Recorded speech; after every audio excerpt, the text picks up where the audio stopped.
Well, people from all over the southeast are still dealing with the damage from last night's severe weather that was brought on by that storm. Local 3's Catherine Vaughn was out in Grundy County last night when she ran into a family that was outside braving the storms, trying to fix some of the damage the storms had caused when it just hit them moments before. Local 3's Catherine Vaughn joins us now in studio now. Catherine, what can you tell us about this family and the damage that they're dealing with?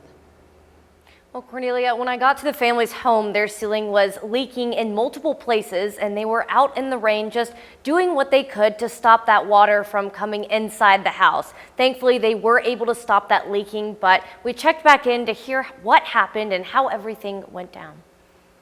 The thunderstorms that pushed through the southeastern parts of the country yesterday evening brought heavy wind gusts and rainfall that people hadn't seen in a while. This doesn't happen every year. This is not a usual thing.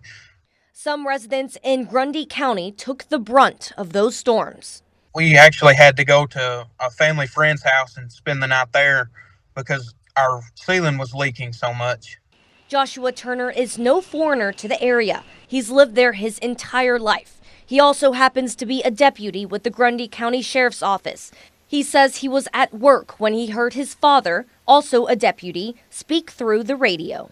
He stated that there was some damage to our house and there were trees on the roadways on Doss Mountain Road, the road that we live on in Palmer. His first thoughts after rushing home?